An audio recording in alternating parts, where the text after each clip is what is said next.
Ավետիսյան Խաչատուր Արտուշի, հրամանատար, 3 ձայն ասինքը։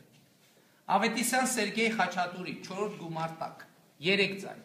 Հատուկ քննչական ծառայությունը կարճել է Զիբիլիքս անվանումը ստացած նյութերի առնչությամբ հարուցված քրեական գործը, ինչպես ազատությանը պարզաբանեցին ՀՔԾ-ից հանցակազմի բացակայության պատճառով։ Հիշեցնենք, ելքդաշինքը դեռևս անցած մայիսին իրավապահներին հանցագործության մասին հաղորդում էր ներկայացրել, դրան կցելով աղբամաններից հայտնաբերված սկանդալային փաստաթղթեր, որոնք ընդդիմադիր դաշինքի պնդմամբ վկայում են, որ Երևանի ավագանու մայիսի 14-ի ընտրություններում իշխող հանրապետականի կողմից ընտրակաշառքի բաժանումը կրել է համակարգված եւ կենտրոնացված բնույթ։ Ըստ երգի մոտ 30 էջանոց այդ նյութերը իրենց մոտ հայտնվել են, երբ Տարոն Մարգարյանի Կոմիտաս 56 հասցեում գտնվող ընտրական շտաբի աշխատակիցը դրանք նետել է աղբամանը։ Ընդ որում, երգի պնդմամբ ընտրակաշառքի բաժանման գործում ներգրաված են եղել նաև իրավապահները, մասնավորապես թղթերից մեկը հանրապետականի շտաբ է ուղարկվել ոստիկանության ֆաքսի համարից, որտեղ նշված են եղել ոստիկանների անուն ազգանունները, կոչում պաշտոն, եւ թե որը քանի ձայն է բերելու։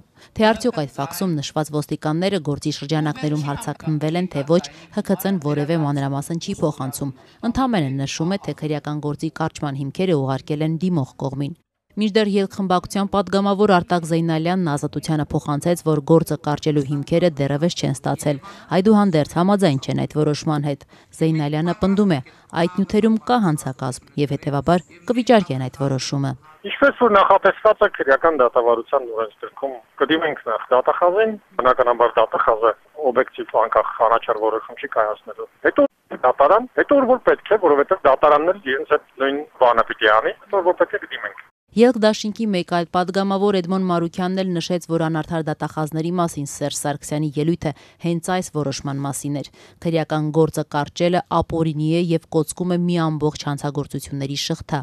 Գիտեք, ես գլխավոր դատախազի զեկույցի ժամանակ ելույթով հանդես եկա եւ ասացի, որ Հայաստանում օրենքը կիրառվում է սելեկտիվ, որից գլխավոր դատախազը շատ բորբոքվել էր եւ փորձում էր արձանանալ։ Սա շատ լավ ցցում օրինակ է, ցույց տալու, վերահաստատելու, ապացուցելու, որ Հայաստանում օրենքը գործում է սելեկտիվ եւ իրավապահ մարմինները քաղաքական իշխանության ցորտն են դարձել եւ հովանավորում են մեկը մյուսին։ Այսինքն տեղի է ունեցել զանգվածային փոխաբաժանություն, ընտրակաշառքի բաժանում, այդ մեխանիզմը մեր կողմից բացահայտվել է, ոչ թե բամբասանքի մակարդակում ենք ներկայացել այդ փաստերով, մարդկանց անուններով, բայց իրենք ինչ են արել, իրենք ինչ-որ բացատրություններ են վերցրել, ինչ-որ մարդկանցից, ու ասում են, որևէ խնդիր չկա, ամեն ինչ նորմալ է։ Պարզը չէ, որ այդ քննիչներն հենց թելադրել են այդ բացատրությունները ինչ ձևով գրել։ Պարոն Մարուքյան, դուք ավելի վաղ նշել եք, որ այս ընտրակեղծարարության համակարգում իրավապահներն են ընդգրկված եւ նաեւ այդպիսի մի փաստաթող փոխանցել եք գլխավոր դատախազությանը, որտեղ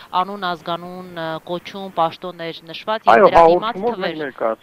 Այո, դուք կարծում եք, որ այդ ոստիկանները կանչվել են, հարցաքննվել պարզաբանում տրվել է, թե այդ ինչ ցուցակ է, այդ ունեմ, որ այդ ռուսերեն ասած դիալոգալը չկի, որոշ մարդկանց կանչել հարցաքննել են։ Չեմ կարող ասել ոստիկաններին, բայց ինչ որ վստահված անձեր, ինչ որ շտաբերի, ինչ որ մարդկանց դիալոգալը չկի, երկու հարց տվել տուն ուղարկել, որ հետո մերժման հիմքում դնեն այդ բացատրություն վերցնելը։ Բայց ասենք ՊՊՑ գնդի ֆաքսը ինչ են արել, ֆաքսում նշված մարդկանց ինչ են արել։ Այդտեղ ինքան փաստ կա, որ մի փաստ չի։ Մարուքյանի փոխանցմամբ, եթե գլխավոր դատախազը ուզում է ցույց տալ, որ իսկապես անկաշկանդ գործելու հնարավորություն ունի եւ չի ուղղորդվում իշխանության կողմից, ապա սա շատ լավ օրինակ է, որպիսի ներկայացված նյութերի հիման վրա քրեական գործեր հարուցվեն եւ մեղավորներին պատասխանատվության ենթարկեն։ Մարուքյանը սակայն շեշտում է, անկախ գլխավոր դատախազության քայլերից շարունակելու են այս գործով պայքարը, ցույց տալով, թե ինչպես են այդ մարդիկ, այդ թվում իրավապահ համակարգը, ներգրաված եղել ընտրակաշառքի հանցագործ մեխանիզմի մեջ։ Անարդար դատախազների մասին նախագահի ելույթը հենց այսօրվա դեպքի մասին է։ Եթե դատախազը արդար է, պետք է հսկողության արդյունքներով հայտնաբերի, որ քրեական գործի կարճումը ապօրինի է եւ այն կոծկում է մի ամբողջ հանցագործությունների շղթա եւ պետք է վերացնի այդ որոշումը։ Հիմա մենք կտեսնենք։